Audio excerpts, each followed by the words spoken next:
ஒரு தேசத்தோட பொருளாதார ததைவிதியே மாத்தி எழுதக்கூடிய ஒரு திட்டத்தை யோசிச்சு பாருங்க. இன்னைக்கு நாம இந்தியாவின் அந்த மாதிரி ஒரு பிரம்மாண்டமான தொழில் வழித்தட திட்டத்தை தான் ஆழமா பார்க்க போறோம். அதோட ப்ளூ பிரிண்ட் என்ன, அது சந்திக்கிற தடைகள் என்ன, இதனால கோடிக்கணக்கான மக்களுக்கு என்ன பயனுன்னு எல்லாத்தையும் அலசி ஆராயலாம் வாங்க. இது ரொம்ப பெரிய கேள்வி இல்லையா? ஒரு நாடே முன்னேறணும்னா பேப்பர்ல பிரம்மாண்டமா திட்டங்கள் போட்டா மட்டும் போதுமா? இல்ல வெற்றின்றது அதை விட சிக்கலான பல விஷயங்களை சார்ந்திருக்கா? வாங்க இந்த கேள்வியோட நம்மளோட ஆய்வை ஆரம்பிக்கலாம். சரி, அந்த பெரிய திட்டத்துக்குள்ள போறதுக்கு முன்னாடி அதோட உண்மையான நோக்கம் என்னன்னு நாம புரிஞ்சுக்கணும். இந்தியாவின் எதிர்கால பார்வைக்கு ரொம்ப முக்கியமான ஒரு விஷயம் அதோட உற்பத்தி துறையில ஒரு பெரிய புரட்சியை கொண்டு வர்றதுதான். இதுதான் அந்த லட்சிய இலக்கு. 2025க்குள்ள இந்தியாவோட மொத்த ஜிடிபியில உற்பத்தி துறையோட பங்க இப்போ இருக்கிற 17%லிருந்து நேரா 25%க்கு கொண்டு போகணும். இது எவ்வளோ பெரிய ஜம்ப்னு யோசிச்சு பாருங்க. சில வருஷங்கள்ல அடைய வேண்டிய ஒரு மிகப்பெரிய பாய்ச்சல் இது. சரி, இவ்ளோ பெரிய பொருளாதார மாற்றத்தை அரசாங்கம் எப்படிதான் அடைய போகுது? அதுக்கு அவங்க கையில எடுத்திருக்கிற முக்கிய ஆயுதம்தான் இந்த தொழில் வழித்தடங்களை உருவாக்குறது. இது ஒரு பிரம்மாண்டமான வடிவமைப்பு.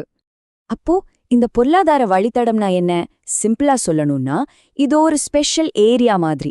ஒரு தொழில் செழிப்பா வளர என்னவெல்லாம் தேவையோ அது எல்லாத்தையும் ஒரே இடத்துல கொண்டு வரது.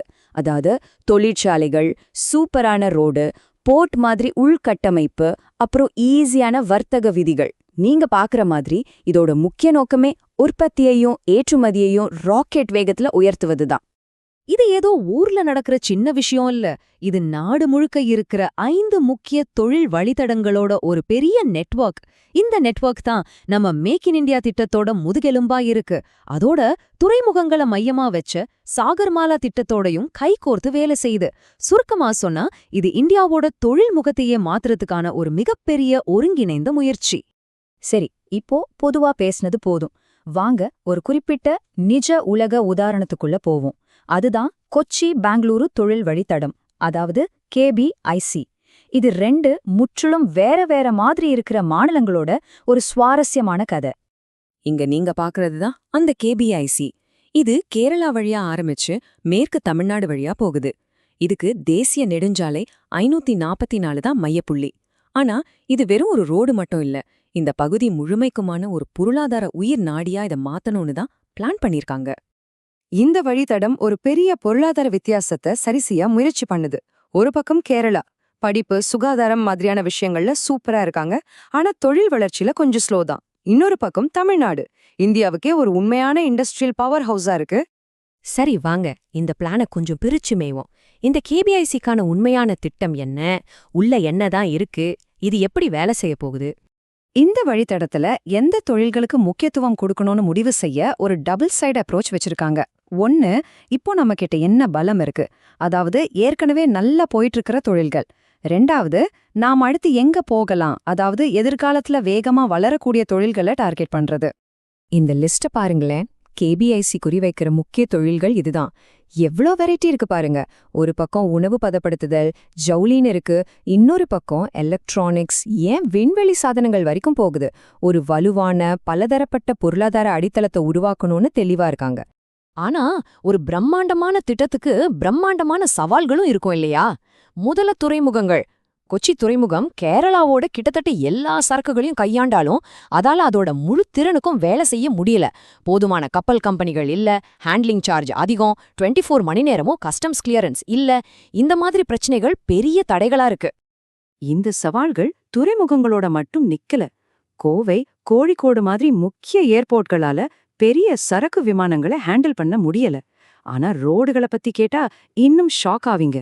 கேரளால 84% சாலைகளுக்கு உடனடியா ரிப்பேர் தேவைப்படுது. 84%. இந்த திட்டம் ஜெயிக்கணும்னா முதல்ல இந்த பெரிய உள்கட்டமைப்பு குறைகளை சரி செய்யணும். துறைமுகங்களை கட்டுறது, ரோடு போடுறது கூட பரவாயில்ல. ஆனா இதையெல்லாத்த விட பெரிய, நம்மால கணிக்கவே முடியாத ஒரு சக்தி இருக்கு. அது எந்த ஒரு பெரிய திட்டத்தையும் உருவாக்கவும் செய்யும், உடைக்கவும் செய்யும். அதுதான் அரசியல். கதையில ஒரு முக்கியமான திருப்பம் இங்கதான் வருது. 2011ஆம் வருஷம் தமிழ்நாட்டுல ஆட்சி மாறுது. இந்த அரசியல் மாற்றம் மாநிலத்தோட கொள்கைகள்ல ஒரு பெரிய மாற்றத்துக்கு வழிவகுக்குது. இது அரசியல்ல நம்ம அடிக்கடி பாக்குற ஒரு விஷயம்தான். புதிய அரசாங்கம் வந்தா முன்னுரிமைகள் மாறும். இந்த மாற்றங்கள் ரொம்ப சிம்பிளா தெரியலாம், ஆனா மாநிலத்தோட பெரிய திட்டங்கள் மேல இதோட தாக்கம் ரொம்ப ரொம்ப பெருசு. இதுக்கு ஒரு சரியான உதாரணம் வேணுமா? இதோ பாருங்க. முந்தைய ஆட்சியோட ஒரு கனவு திட்டம் 250 கோடி ரூபாயில கட்டப்பட்ட ஒரு அதிநவீன நூலகம். அதோட எதிர்காலம் திடீர்னு கேள்விக்குறியாச்சு.